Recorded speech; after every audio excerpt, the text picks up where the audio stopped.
Für die Töpfer vom Soonwald ist Tongraben Winterarbeit. Diese beiden Krugbäcker kommen am frühen Morgen aus dem 8 Kilometer entfernten Sparbrücken, um hier im Sponheimer Gemeindewald eine Erdkaul anzulegen. Ausgebeutete und voll Wasser gelaufene Schächte, wie hier im Vordergrund, zeugen von einem alten Tonabbau.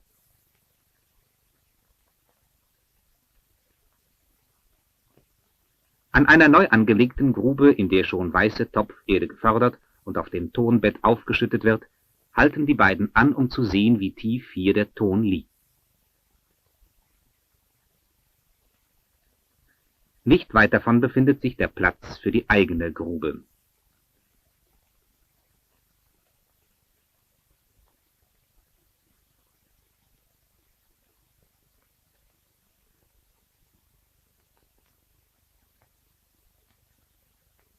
Die ausgewählte Stelle darf wegen der Gefahr eines Wassereinbruchs nicht zu nahe bei einem alten Schacht liegen.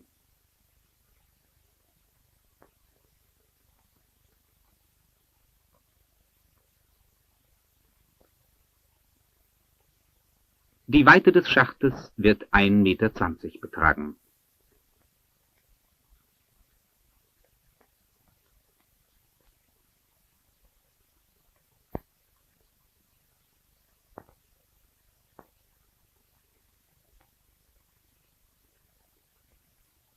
Auf einem Bündel von Tannenzweigen hat der Töpfermeister von der Nachbargrube Glut für das Grubenfeuer geholt.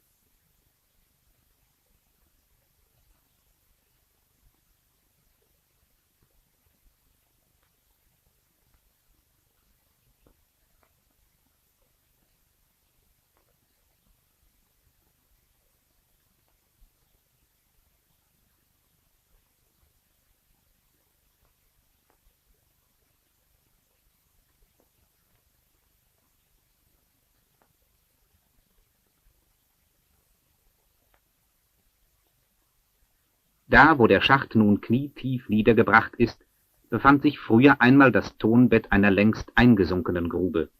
Beim Graben wird erst jetzt unter der hellen Tonlage die Humusschicht der ursprünglichen Erdoberfläche erreicht.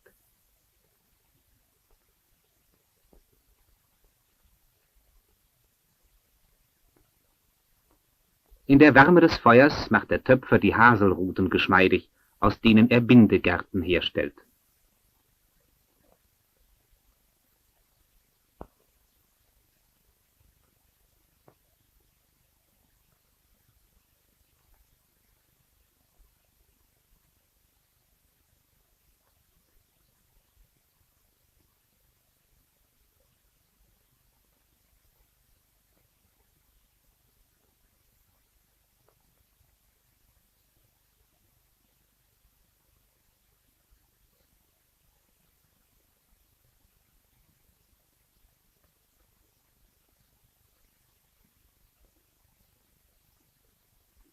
Die Gerten werden gebraucht, um das Schalungsmaterial für den Schacht herbeizuschaffen.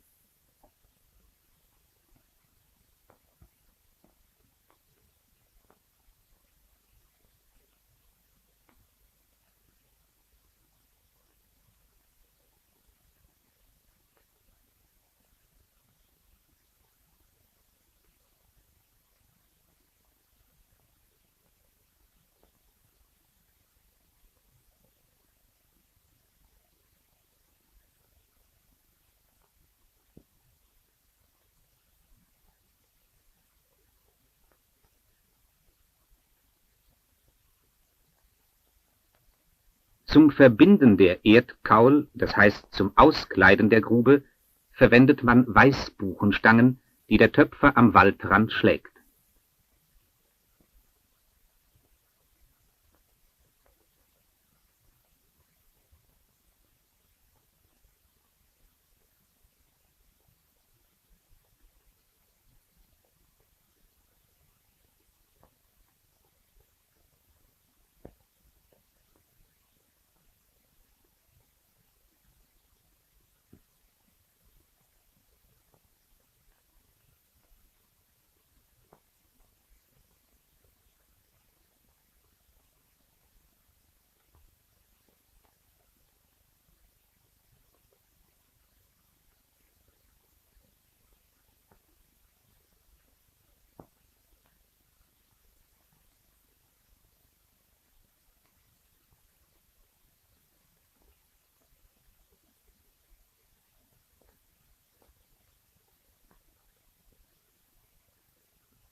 Bei Frost rösten die Töpfer ihr Frühstücksbrot am Feuer.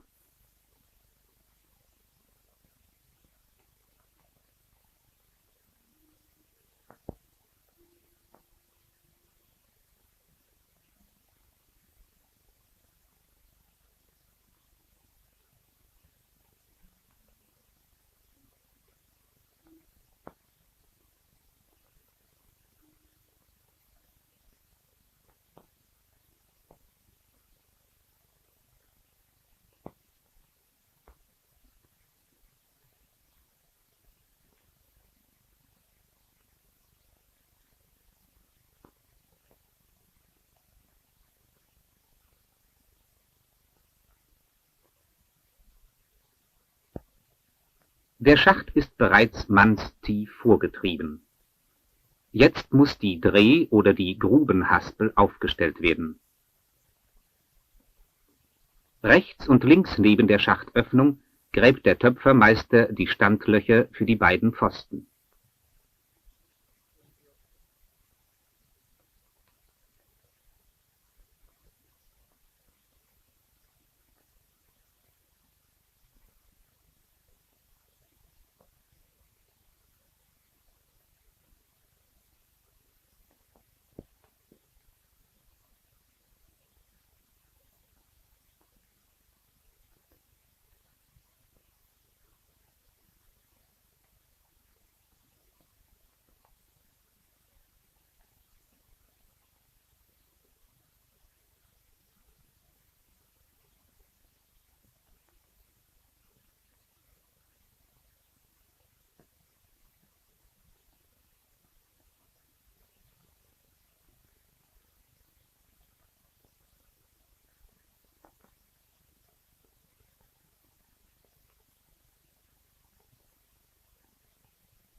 Durch eine einfache Verstrebung gegen den Hang gewinnt das Fördergerät seinen festen Stand.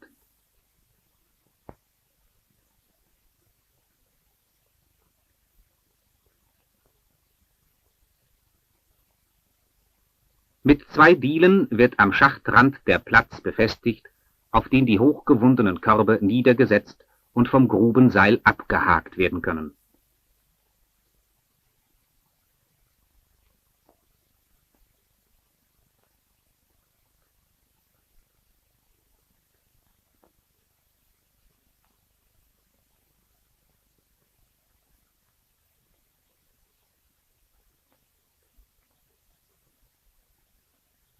Der Korb ist in 2 Sihlscheite vom Zuggeschirr der Pferde eingebunden. Statt des geflochtenen Behälters benutzt man seit 25 Jahren eine Zinkbütte zum Tonfördern.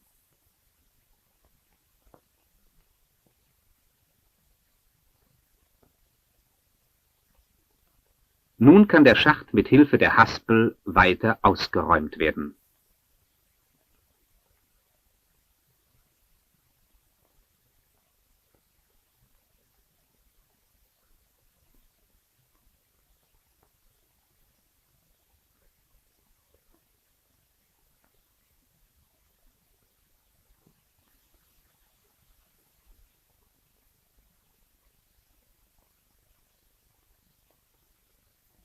Wenn mit dem Verbinden des ersten Schachtabschnittes begonnen wird, muss ein 3. Mann helfen.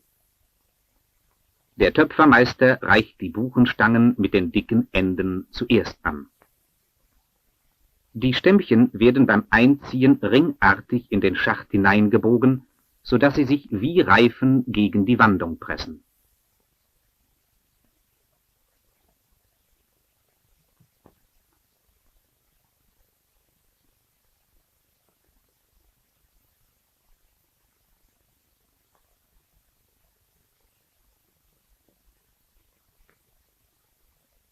Die Stangen werden abwechselnd einmal rechts und einmal links herumgelegt, damit sich die starken Enden an der Wandung verteilen.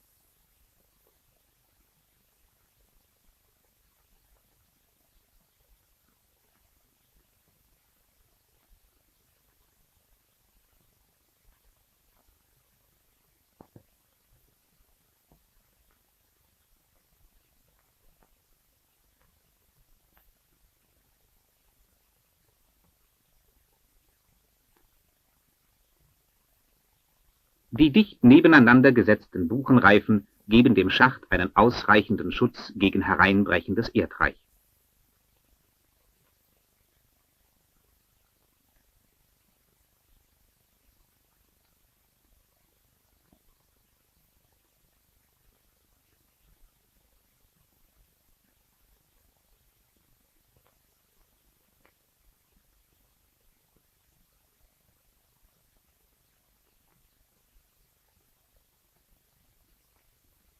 Die stärkeren Stämmchen, die sich nur schwer biegen lassen, werden am dicken Ende gekürzt.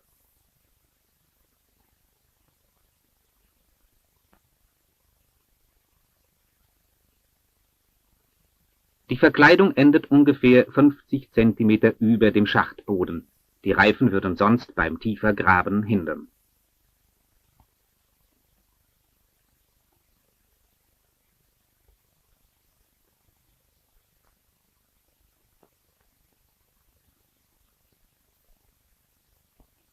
Der Schacht wird so abschnittweise bis auf den Ton in 8 bis 12 Meter Tiefe niedergebracht. Mit dem Abraum schütten die Töpfer einen Gang auf, an dessen Ende sie das Tonbett für die geförderte Topferde anlegen.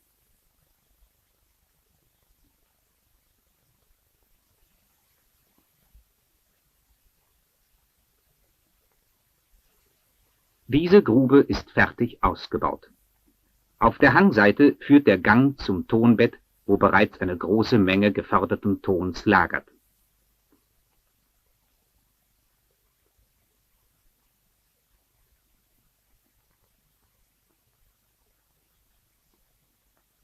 Ein Blick in die Schachtöffnung lässt eine modernere Art des Ausbaus erkennen.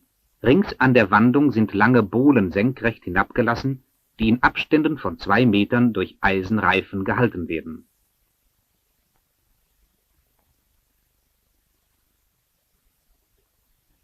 Unten im Ton, der in sich fest genug steht, kommt man ohne eine derartige Sicherung aus.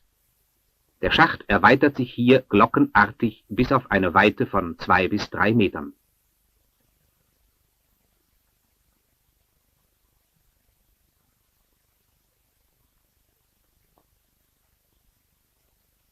In der Tonglocke sind 2 Männer beschäftigt, einer, der den Ton mit der Grubenhacke losschlägt, und einer, der das Fördergut in den Korb füllt.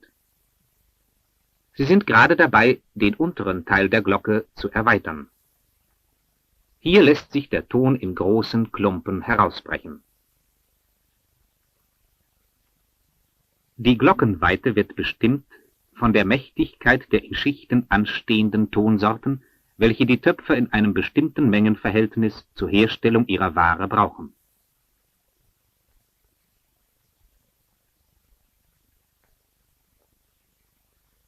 Nun wird die Wandung der Glocke mit leichten Hackenschlägen geputzt.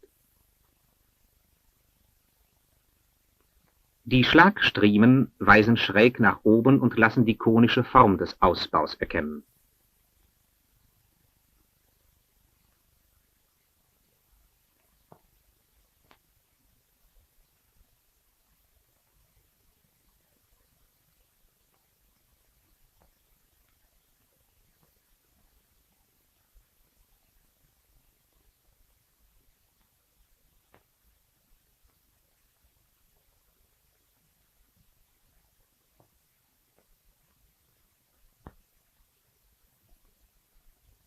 Das Grubenfeuer wird eingeschürt, um Glut zum Wärmen des Mittagessens zu gewinnen.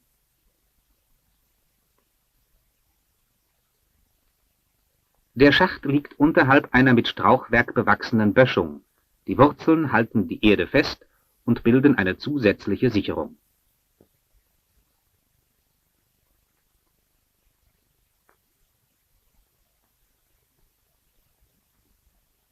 Die Tonsorten werden nicht getrennt gelagert.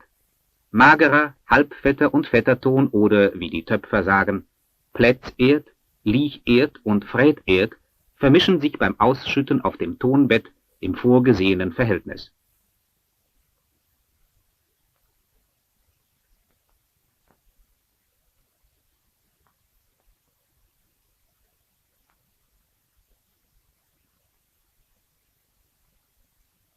Wenn unten der volle Korb eingehängt ist, wird durch Zuruf das Zeichen zum Hochhaspeln gegeben.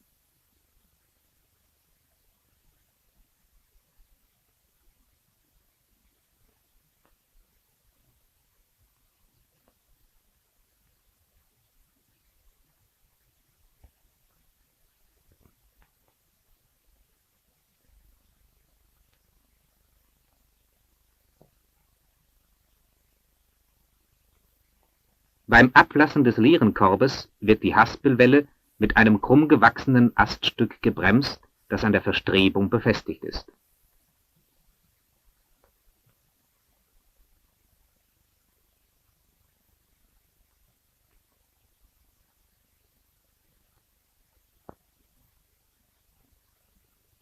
Mit dem ausgestreuten Ton halten die Männer den Gang trocken.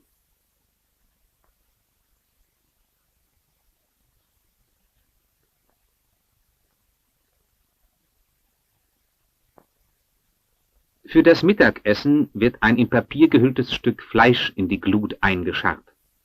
Früher schlachteten die Töpfer für die Arbeiten in der Grube meist eigens ein Schwein, und das Fleisch wurde zum Braten in Ton eingepackt.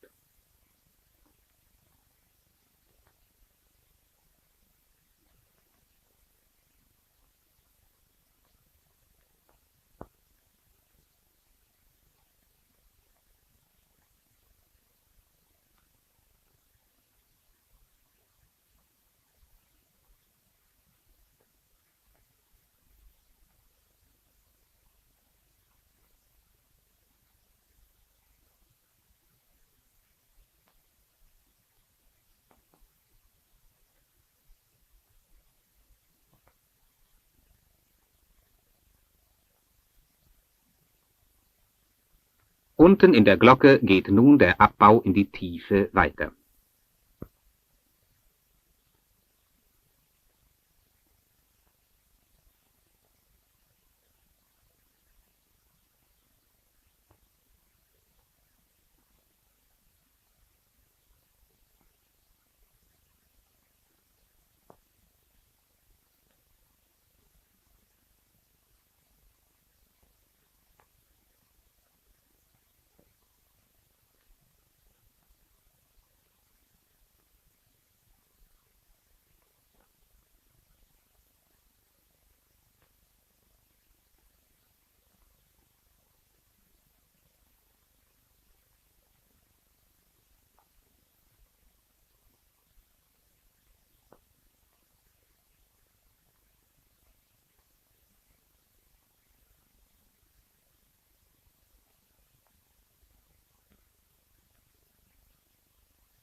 Vom Boden bis zum Schachtansatz hat die Tonglocke jetzt eine Höhe von über 3 Metern.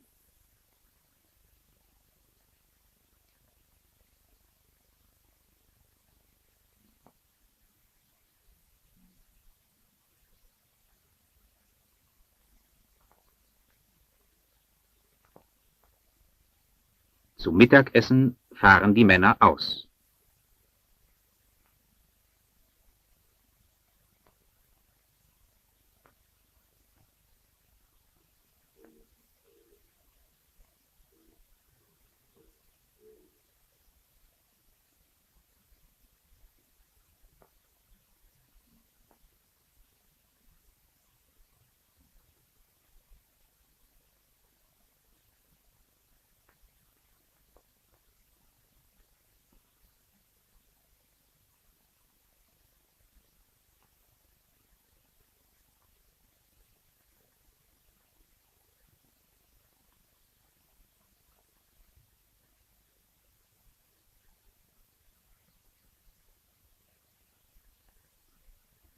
Vom Aschenbraten, der inzwischen gar geworden ist, bekommt jeder ein Stück.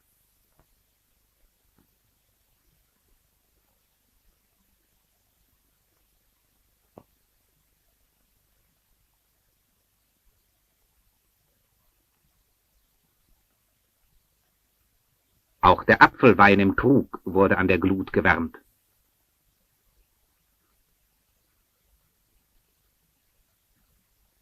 Nach dem Mittagessen wird das Feuer neu angelegt.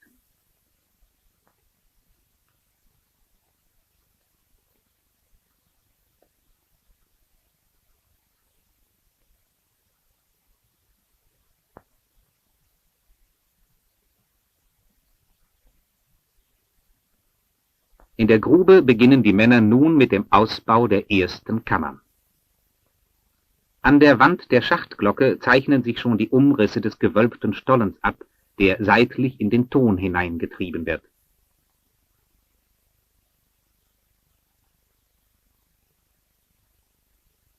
Der Druck der Deckschichten ist hier so stark, dass sich mit der scharfen Hacke kaum faustgroße Stücke herauslösen lassen.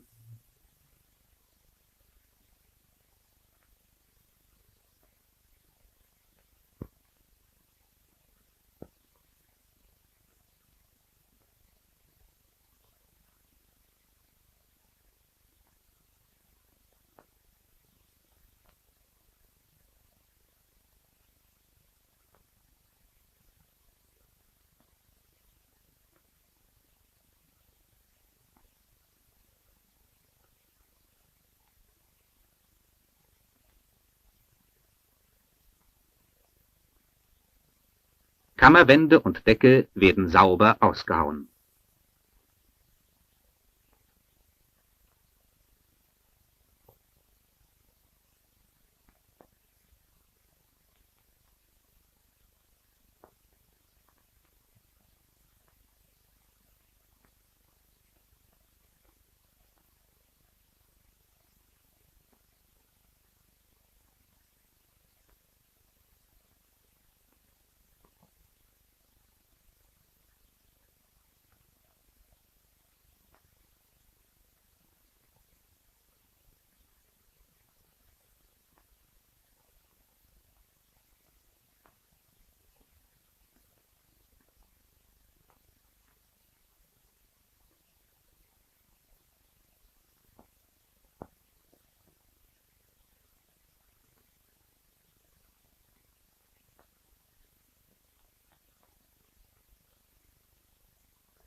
Beim Vortreiben der Kammer bedienen sich die Töpfer nicht der Technik des Unterhöhlens, sie hauen zunächst die Wölbung und dann erst die Bodenzone aus.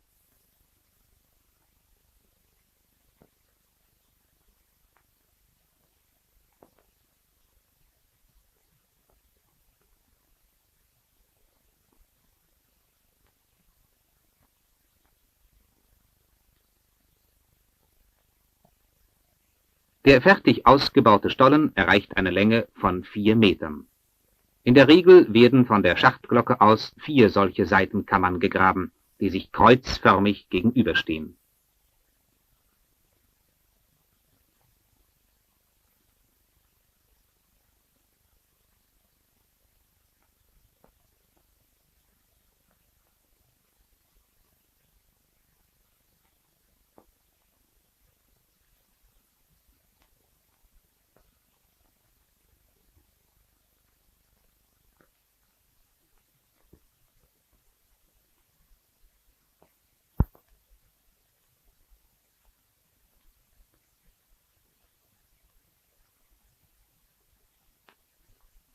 Die Grubenarbeit muss in spätestens 3 Wochen beendet sein, weil ein solcher Schacht nach der Erfahrung der Töpfer dem Druck des Erdreiches nicht länger standhält.